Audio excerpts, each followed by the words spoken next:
le mensonge qui rassure, la vérité qui dérange. La grande majorité refuse de voir la vérité, ce qui permet aux forces de l'ombre de travailler tranquillement au renforcement du contrôle des moutons. Article de janvier 2014 mais toujours d'actualité. Introduction pour tous les grands mensonges géopolitiques ou médiatiques, c'est la même chose. Les vérités foisonnent sur Internet et dans de nombreux médias alternatifs. Les preuves que grands médias et que les politiques nous mentent sont légion. Les incohérences sont telles que même un enfant pourrait les déceler. Mais la grande majorité des peuples refusent de voir la vérité et continuent de croire les absurdités que nous vomissent chaque jour les JT et les grands journaux papier. Pourquoi ? Avant-propos, avant de vous exposer mon raisonnement, et tenter de vous convaincre qu'il est le bon, je tiens à préciser que les exemples qui seront donnés dans l'article doivent rester à l'état d'exemple. Il ne s'agit pas d'exposer des faits géopolitiques et de démontrer telle ou telle vérité,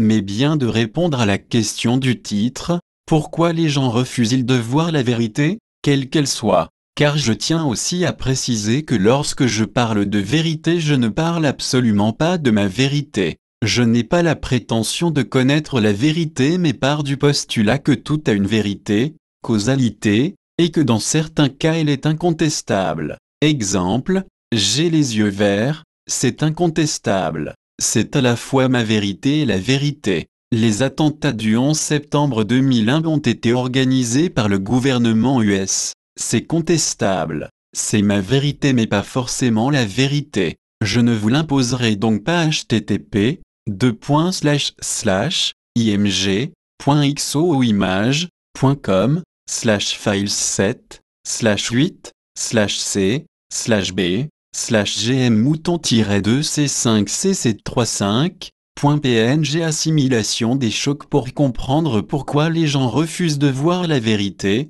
il faut considérer les faits, ceux pour lesquels les populations ferment les yeux, quels qu'ils soient, comme des chocs. À l'image du deuil, l'assimilation d'un choc se fait systématiquement suivant le même schéma de phase. Phase 1, le choc, la sidération. Phase 2, le déni, le refus. Phase 3, la colère, la révolte. Phase 4, la tristesse, l'abattement, la dépression. Phase 5, la résignation, l'abandon, le renoncement. Phase 6, l'acceptation fataliste. Phase 7, la résilience, la reconstruction. Ce schéma de phase est issu de l'étude de l'analyse du deuil mais s'applique en réalité à tout choc. Prenons un exemple de la vie courante. Vous êtes en train de préparer le dîner quand soudain, vous accrochez par inadvertance la queue d'une casserole pleine de coquillettes et de sauce tomate qui tombe de la gazinière et répand l'entièreté de son contenu sur le sol. Phase 1, vous vous en apercevez, le choc, la sidération. Phase 2, vous refusez d'y croire, non, c'est pas possible, le déni, le refus. Phase 3, vous vous énervez, et merde, la colère, la révolte. Phase 4, vous vous sentez seul au monde et entamez une légère déprime, la tristesse, l'abattement. Phase 5, vous réalisez que peu importe votre état émotionnel, rien n'y change, la résignation, le renoncement, l'abandon. Phase 6, vous ramassez et nettoyez le sol, l'acceptation fataliste. Phase 7, tout est rentré dans l'ordre. Vous vous remettez au fourneau et décidez de préparer un nouveau plat, encore meilleur en faisant attention, cette fois-ci, de ne rien faire tomber, la résilience, la reconstruction. Les phases se déroulent toujours dans le même ordre mais suivant l'individu et le type de choc, elles durent plus ou moins longtemps, d'une fraction de seconde, pour la phase 1 par exemple, à plusieurs années voire toute une vie, pour la phase 4 par exemple. Dans certains cas, l'individu peut aussi être amené à revenir en arrière. Ainsi, parfois certains restent bloqués de longues minutes, de longues heures, voire de longues années entre les phases 3 et 4, alternant entre colère et tristesse.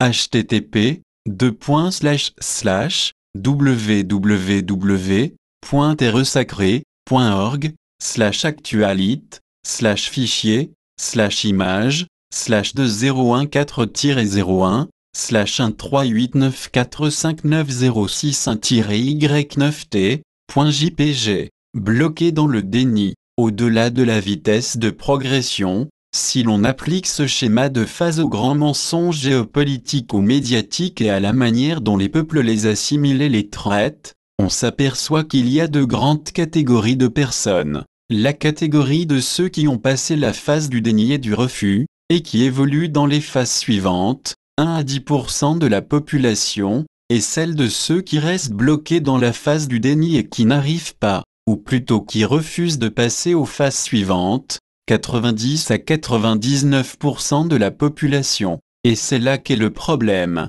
Pourquoi plus de 90% de la population est dans le déni et refuse de voir et de croire la vérité malgré les preuves? Pour mieux comprendre ce qui se passe dans nos têtes, appliquons le schéma de phase tel que le vit la première catégorie de personnes en prenant pour exemple le cas de la Syrie. L'état initial étant que vous croyez les médias mainstream et les politiques qui affirment que l'armée régulière syrienne massacre son peuple et que Bachar el-Assad est un dictateur sanguinaire qui détruit et anéantit toute forme d'opposition. Phase 1. Un ami ou un article vous explique et vous prouve que tout ce que vous pensez savoir est faux, preuve à l'appui, que Bachar el-Assad n'est pas le monstre dictateur que l'on vous présente, que les révolutionnaires syriens sont en réalité des mercenaires venus de l'étranger et que depuis le début de la crise syrienne vous subissez la manipulation médiatique de la politique expansionnisme états-unien au Moyen-Orient, le choc, la sidération,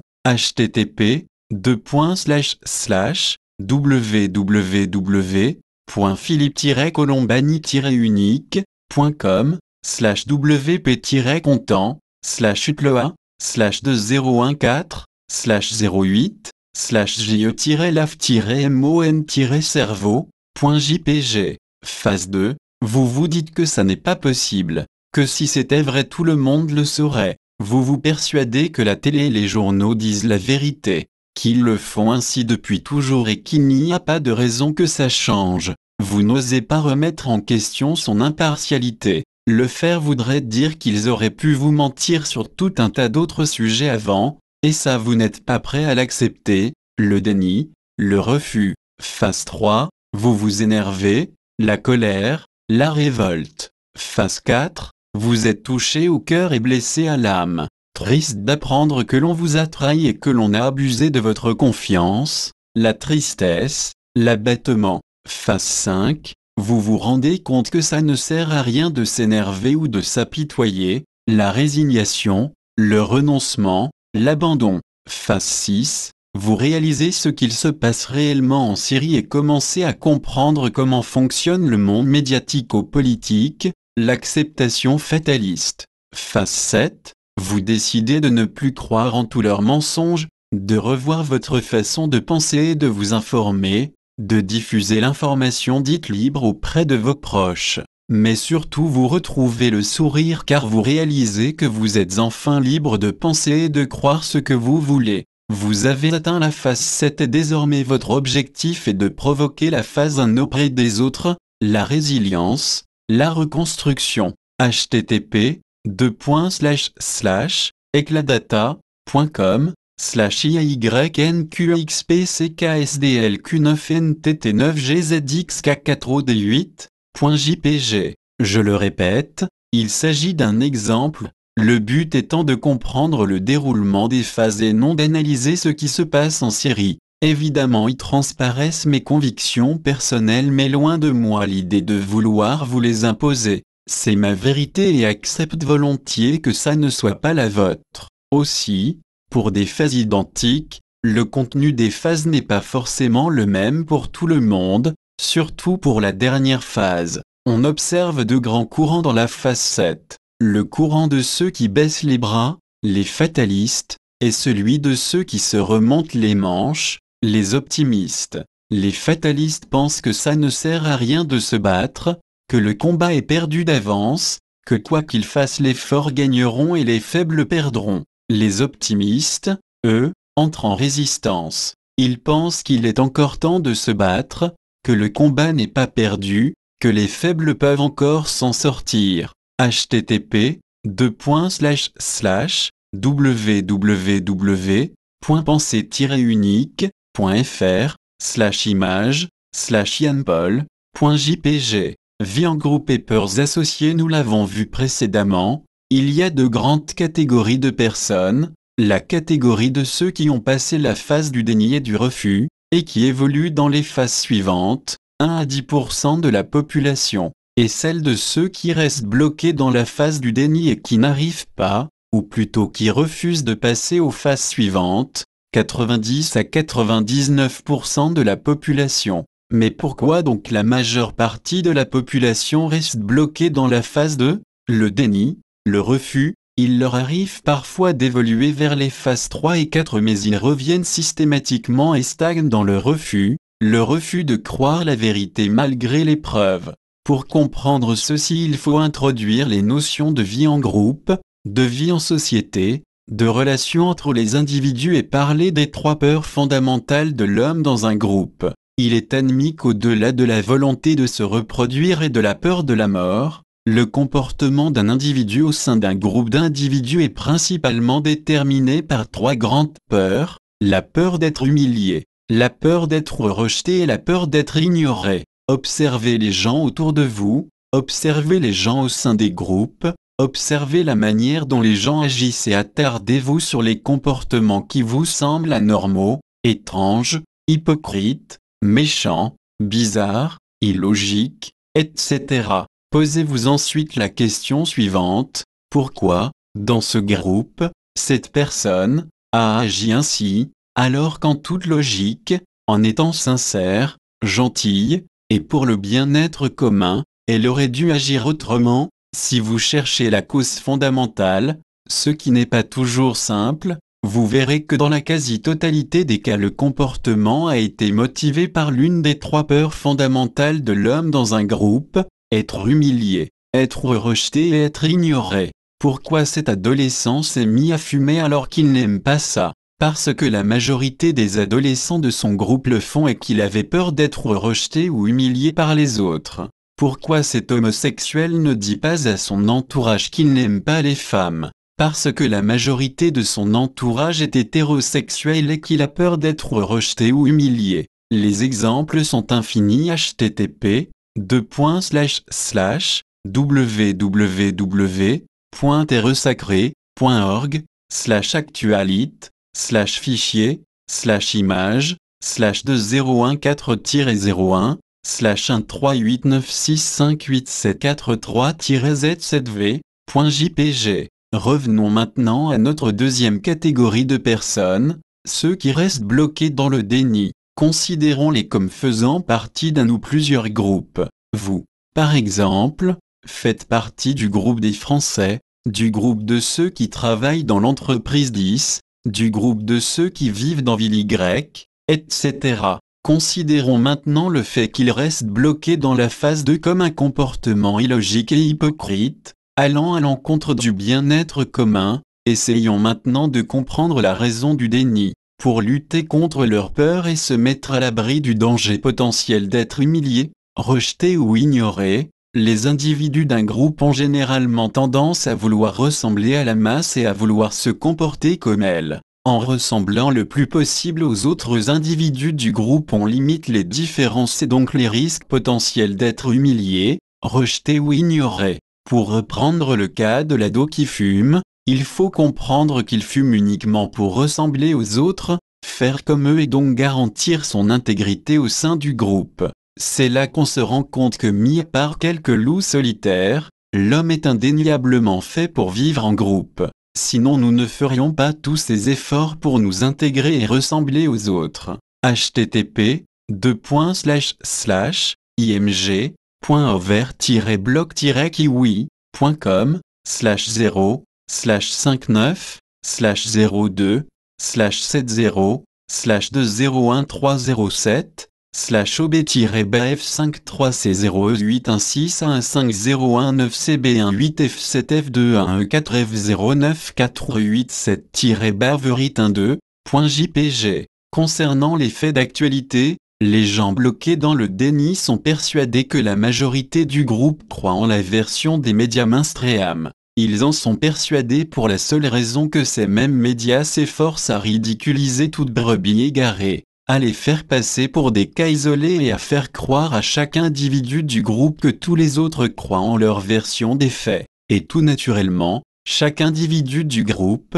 par peur d'être rejeté, humilié ou ignoré, se met à croire ce en quoi il pense que tous les autres croient. Et la volonté de rester intègre au groupe et les peurs d'être rejeté, humilié ou ignoré sont telles, qu'elles le hantent et le mènent à s'auto-persuader qu'il est comme les autres.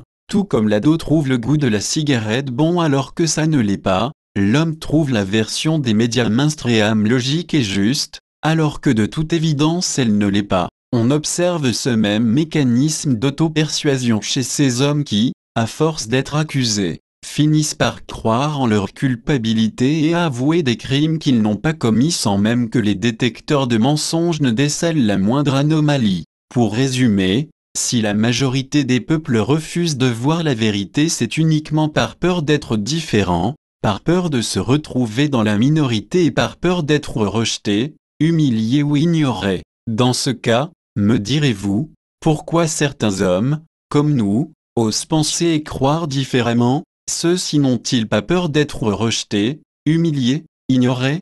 http://img.agoravox.fr/local/cage-vignette/l381x-288/journal-35988e.jpg. Confiance en soi. Là encore il y a deux catégories de personnes. La première est celle des loups solitaires et des panthères qui n'en ont absolument rien à faire de la vie de groupe et qui, non influencés par les trois peurs précédemment évoquées, n'ont absolument aucun obstacle à l'acceptation de leurs croyances. Mais ces gens sont très rares. En toute une vie on compte ceux qu'on rencontre sur les doigts d'une main. La deuxième catégorie est celle de ceux qui ont confiance en eux, et c'est sûrement là que vous vous trouvez. La confiance en soi est la clé. Car si vous avez bien suivi mon raisonnement, vous avez compris qu'en réalité tout le monde est prêt à croire et à accepter la vérité. Le problème est juste que personne n'ose. Si un jour nos convictions décidaient de faire une trêve avec nos peurs et si chacun donnait son point de vue, on s'apercevrait qu'en réalité la majeure partie des peuples ne croit pas en tous ces grands mensonges et que nous sommes prêts à nous unir contre cette minorité qui nous manipule. Si vous êtes dans la deuxième catégorie, c'est que vous avez compris cela et que vous savez que nous sommes nombreux à penser différemment. Conclusion: maintenant que vous savez pourquoi les gens sont bloqués dans le déni et ce qui les empêche d'avancer, aidez-les à s'en sortir, aidez-les à ouvrir les yeux. Comment? Montrez-leur qu'ils ne sont pas seuls, aidez-les à retrouver confiance en eux. La prochaine fois que vous serez en groupe, assumez vos convictions et osez parler. Vous verrez qu'en affirmant haut et fort que vous ne croyez pas en tel ou tel mensonge, d'autres retrouveront confiance en eux, s'apercevront qu'ils ne sont pas seuls et sortiront du silence. Souvenez-vous comment vous êtes sortis de l'enclos et montrez la voie aux autres. Tendez à votre tour la main que l'on vous a tendue dans le passé. Je vous souhaite tout le bonheur du monde, Alex. PS, je précise que je mets à l'écart de mon raisonnement tous les gens qui, par manque réel de temps, de moyens ou de volonté ne s'informent pas ou s'informent involontairement mal.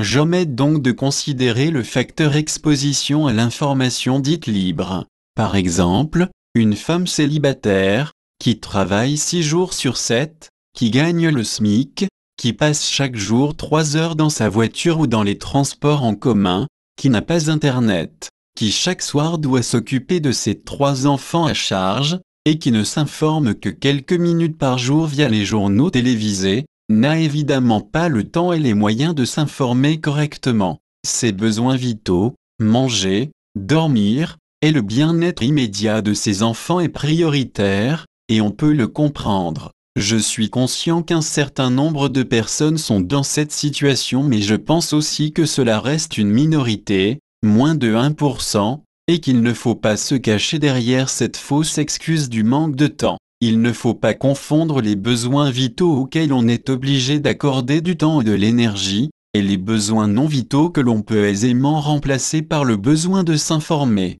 dormir, manger, se distraire raisonnablement, tisser du lien social, etc. sont des besoins vitaux. Passer ses journées sur Facebook, sur GTA V ou sur Candy Crush, lire des magazines People, faire les magasins pour s'acheter sa 18e paire de chaussures, etc. ne sont pas des besoins vitaux. Il est important de comprendre les dangers qui menacent les peuples mal informés et de revoir nos priorités. Source http://www.information.info/ Publié par Chris Orgon à minuit 26. Envoyé par email blog 10. Partagé sur Twitter, partagé sur Facebook, partagé sur Pinterest.